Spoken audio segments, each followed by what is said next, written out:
시청자 여러분 안녕하십니까? 노준영입니다. 안녕하십니까? 김희선입니다. 어제 국회 국정감사에서 문재인 전 대통령은 김일성주의자라는 김문수 신임 경제사회노동위원장의 발언이 논란이 됐습니다. 이에 따라 국감은 종일 파행됐고 김 위원장은 결국 퇴장당했죠. 네, 문 전 대통령이 종북 주사파라고 생각하냐는 물음에 김 위원장은 문재인 대통령이 신영복 선생을 가장 존경하는 사상가라면 확실하게 김일성주의자입니다. 이렇게 대답을 했는데요. 김 위원장은 이 같은 주장을 오늘도 이어갔다면서요? 네, 그렇습니다. 김 위원장은 오늘 오전 CBS 라디오 김현정의 뉴스쇼에 출연해 문 전 대통령은 평창 올림픽 당시 내가 가장 존경하는 한국의 사상가는 신영복이라고 공개적으로 말했다며 그래서 김일성주의자가 맞다고 밝혔습니다. 한편 더불어민주당은 김 위원장에 대해 국회 모욕죄나 위증죄로 고발을 검토하고 있다고 밝혔습니다. 이 시각 주요 뉴스입니다.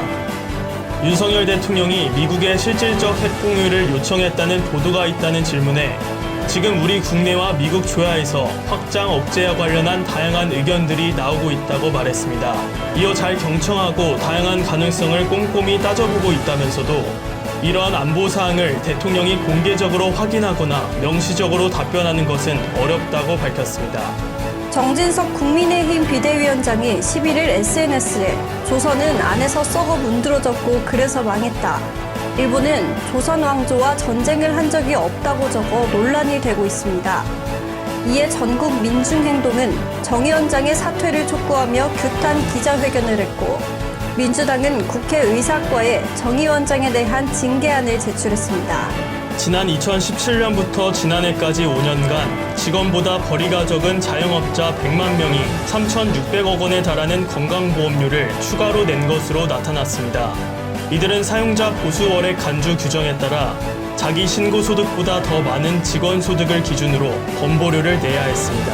윤석열 정부의 차관급 이상 관료 중 57%인 67명의 관료가 삼장 주식을 보유 중이며 그중 개인 평가금액 1위는 박성근 국무총리실 비서실장인 것으로 밝혀졌습니다. 가장 선호하는 종목은 삼성전자로 카카오, 네이버, 애플 등이 뒤를 이었으며 선호 종목 상위 10개 중 5개가 미국 종목이었습니다. 한국무역보험공사가 수출 실적이 적거나 아예 없는 중소 중견기업에도 수출 신용보증을 지원하기 위해 수출성장금융 운영 방안을 도입한다고 밝혔습니다. 수출성장금융은 수출 실적과 무관하게 자기 자본과 매출액 규모를 기준으로 산출된 책정 가능 한도 이내에서 수출 이행계획 등을 감안해 최대 10억 원까지 지원합니다. 삼성전자와 SK하이닉스가 미국 정부로부터 중국 현지 공장에 대한 반도체 수출 통제 조치 적용을 1년간 유예받았는데 그 이후에도 계속 적용될지는 불투명한 상황입니다. 지난 7일 미국 상무부는 중국의 반도체 기술 확보를 막고자 미국 기업이 중국의 반도체 생산 기업에 장비를 수출하는 것을 사실상 금지시켰습니다. 테슬라 최고 경영자 일론 머스크가 자신의 트위터에 지상 최고의 향기라는 글과 함께 향수 판매 사이트로 이어지는 링크를 올렸습니다. 머스크는 자신의 이름이 머스크향과 같다는 점을 언급하며 자신의 트위터 계정 소개란에 향수 판매원이라고 적어놓기도 했습니다.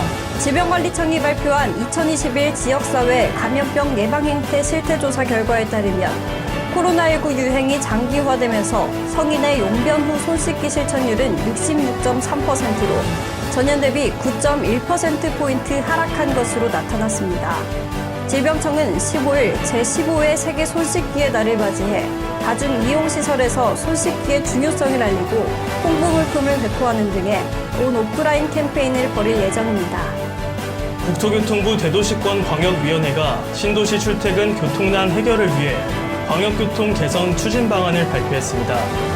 기존의 공공기관 지자체에서 맡아왔던 대책 기조를 중앙정부 중심으로 전환하겠다고 입장을 밝힌 건데요.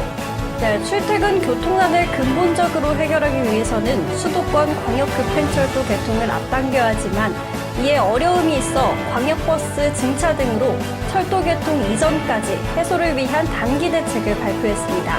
네, 그렇습니다. 우선 개선이 시급한 남양주 별내, 위례, 수원, 광교, 인천, 검단 등 37곳을 집중관리지구로 지정해 출퇴근용 2층 전세버스를 도입해 광역버스를 증차하고 시내 마을버스를 확대하기로 했습니다.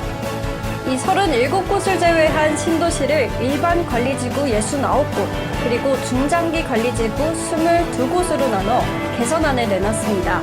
이번 대책이 실제 출퇴근길에 체감되기까지는 최소 3개월의 시간이 필요할 것으로 예상됩니다. 이 시각 주요 뉴스였습니다.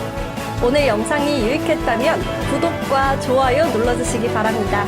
지금까지 김희선, 노준영이었습니다.